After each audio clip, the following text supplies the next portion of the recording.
SillyAW, one of Sector's Edge's top players, competing with the likes of D-Wolf and Zeppofan, but also one of Sector's Edge's most prolific content creators with some of the most viewed SE videos on YouTube.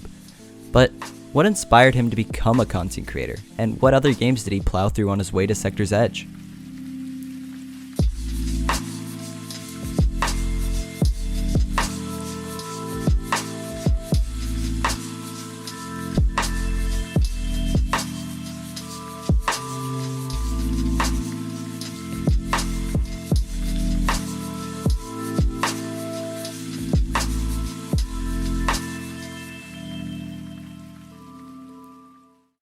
Silly started his gaming career in 2005 with the Nintendo 64. He originally played a lot of racing games, and actually played all of the Top Gear games that were on the Nintendo 64. But in 2010, he got an Xbox 360 and got his first peek into the FPS genre, Call of Duty Black Ops. As soon as he started playing, he got hooked on FPS games, and started the snowball that led to the SillyAW we know today. Back then, Silly's playstyle wasn't at all like the one we see him use today. He started out using a more campy playstyle and catching the people that ran by him rather than chasing them down and spraying. The newer style of Silly's gameplay came around in 2013 with the release of Call of Duty Ghost. That game had introduced a game mode called Cranked, where each time you got a kill, a 30-second timer would appear, and if you didn't get another kill in that time, you would die. This led to Silly using a more aggressive playstyle, and not just in that mode. Around the time of Call of Duty Advanced Warfare's release, Silly was becoming a master of his craft. He had reached top 100 global in Call of Duty Ghosts, and he was playing COD at a very high level, high enough to be competing against pros. Sadly, Silly was only 14 years old at the time, and nowhere near old enough to actually compete with them, but he was satisfied with his skill. During this era, Silly came across and destroyed some notable names in the Call of Duty community, including I'm Marksman, who Silly made quit the match because of his aimbot. He continued his Call of Duty reign of terror through Black Ops 3 and World War II, absolutely destroying public lobbies and just being a clip machine.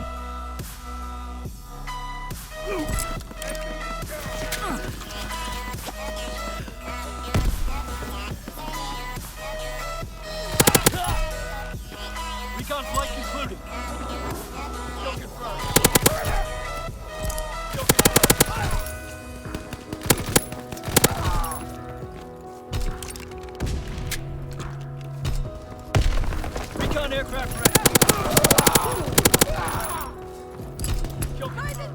In total, Silly had spent 4,000 hours in Black Ops 3 alone, and got Master Prestige level 1000 5 times. But he stepped down from his throne in 2018 to sit down in a new one, Fortnite. This era of SillyAW was right as he started streaming on Twitch, riding on the Fortnite wave of popularity as he destroyed as he always had. He even had the chance to beat Ninja in a match, and took it. But this Fortnite era didn't last long, as in 2019, Apex Legends was released, giving Silly a new genre to explore: movement shooters. Silly was entranced by how much of a difference having so many movement options made to a genre that he already enjoyed. He didn't play Apex too much though, as Krunker had his attention. Krunker was the main game that he streamed through most of 2019 and most of 2020, and as you could guess, he was really good at it.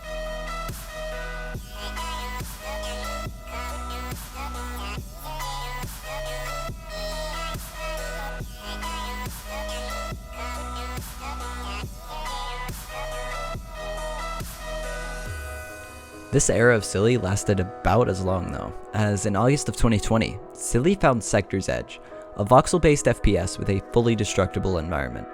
He fell in love with the game, and applied to the content creator program so that he could get a key to play it. And play it he did. Sector's Edge had become his main game for streaming, and he was just as good at it as he was at everything else. He quickly became one of the most well-known players, not only for his skill, but his personality. His laid-back attitude and sense of humor led not just the SE community to love him, but also the people of YouTube. Before playing Sector's Edge, Silly had started a YouTube channel where he posted clips of him playing games with some chill music in the background. But after playing SE, he set a new standard for himself and started posting content that he was proud of.